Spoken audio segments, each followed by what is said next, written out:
Tout en espérant que ma jeune expérience de la chose politique sera suffisante pour éclairer l'auditoire sur une thématique d'une telle complexité et d'une telle importance. Selon la réponse que nous apporterons à cette question, c'est de l'exigence démocratique que nous traiterons. Celle qui voudrait que le peuple soit maître de sa destinée, au lieu de se livrer en aveugle au destin qui l'entraîne, comme le dit le personnage d'Oreste dans Phèdre de Racine. L'on ne peut traiter le rôle du législateur de façon isolée. Voyez-vous, chers participants, ce qui fait sens, ce sont les relations qui doivent exister entre les différents pouvoirs, notamment les relations de la trilogie exécutif, législatif et judiciaire, pour que la bonne gouvernance puisse s'exercer. Que représente donc le pouvoir législatif? C'est-à-dire, comme vous l'avez bien noté, quel est le rôle des députés? Le député est le représentant de la nation tout entière, et cela, quelle que soit sa circonscription d'origine. Son mandat n'est pas impératif. Il lui revient donc de porter les aspirations et surtout les préoccupations de tous les habitants de ce pays. Résumer ainsi, cela paraît facile. On pourrait imaginer que chaque député se promène avec pour bréviaire le fameux contrat social de Jean-Jacques Rousseau. L'honorable pourrait alors, en se rendant à l'hémicycle, dans chaque discussion, dans chaque commission, pour chaque décision, argumenter à partir de ces principes qui sont des impératifs pour les enfants d'un pays démocratique, ce que j'espère nous sommes toutes et tous. Principe, la souveraineté appartient au peuple, et c'est un droit inaliénable. Relevons encore cette formule si connue, figurant dans le préambule de maintes constitutions. La démocratie est le gouvernement du peuple, par le peuple et pour le peuple. Cela constitue le triptyque de la bonne gouvernance. Gouvernement du peuple. Cela signifie que même quand il a choisi ses représentants, en l'occurrence me concernant ses députés, le peuple peut toujours leur retirer sa confiance. Gouvernement par le peuple.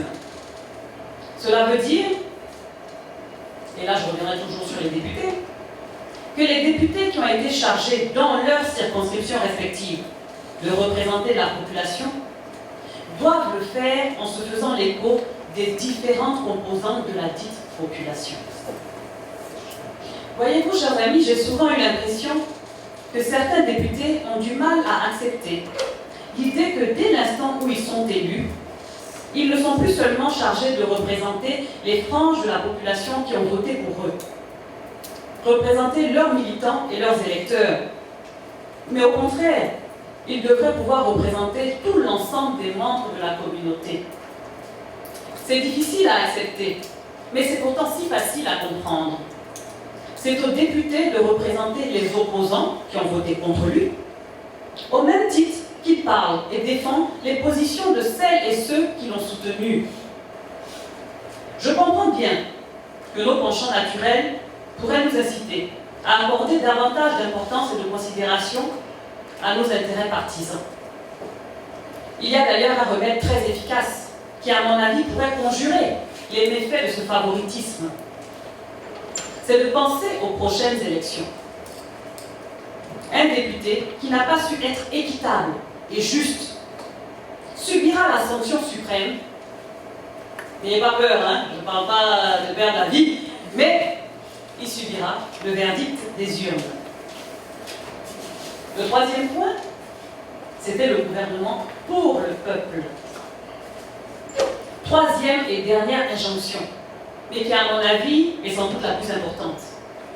Car il s'agit d'éviter que les détenteurs transitoires du pouvoir considèrent leur mandat comme une occasion inespérée de satisfaire leurs aspirations et leurs intérêts personnels. L'éthique doit guider la politique. Le but de la politique devant être toujours le même. Parvenir finalement à améliorer le sort des populations dans toutes les composantes qui la constituent. Qu'il me suffise donc ici de revenir à une seconde source d'inspiration qui pourrait alimenter les réflexions et les actions des responsables politiques. Je veux parler de Montesquieu et de son magistral ouvrage « L'esprit des lois ».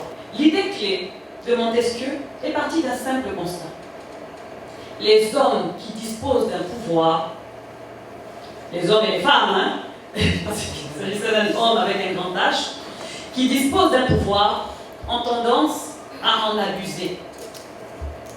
La séparation des pouvoirs a donc justement pour fonction de faire taire ses ambitions hégémoniques, de tempérer chacun des pouvoirs par les autres formes de pouvoir qui en constituent autant de contre-pouvoirs. Ce qui compte pour que la démocratie soit respectée, c'est que chaque pouvoir respecte celui des autres. Je dis des autres, car il y a aussi, je le disais plus haut, le troisième pouvoir, qui est le pouvoir judiciaire. Le peuple doit veiller à ce que les pouvoirs législatifs, exécutifs et judiciaires soient équilibrés, soient justes et soient équitables. Quand le pouvoir exécutif veut monopoliser tous les pouvoirs, il sacrifie la démocratie sur l'autel de l'absolutisme. Réciproquement, quand le pouvoir législatif outrepasse ses fonctions, il a tendance à vouloir, comme le disait Jean de La Fontaine, faire la grenouille qui voudrait être aussi grosse que le bœuf, prenant plaisir à renverser les gouvernements tous les 6 mois et à condamner ainsi leur pays à l'inaction et à l'immobilisme. Permettez-moi de vous dire qu'aujourd'hui, je ne me prononcerai pas sur la question du oui ou du non au référendum.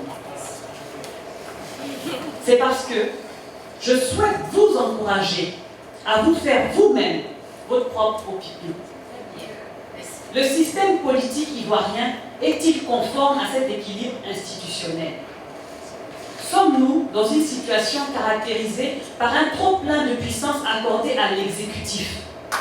Est-ce au contraire le législatif qui dispose de pouvoirs disproportionnés? Faites-vous votre propre idée, à la lumière de vos expériences et de vos convictions.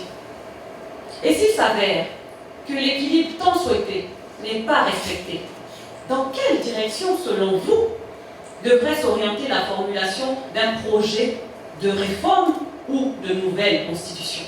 Chacune et chacun d'entre vous doit se prononcer avec un sens aigu de ses responsabilités citoyennes. C'est cela, en fait, la souveraineté du peuple. Elle ne se divise pas, elle ne s'achète pas, parce qu'elle ne se vend pas.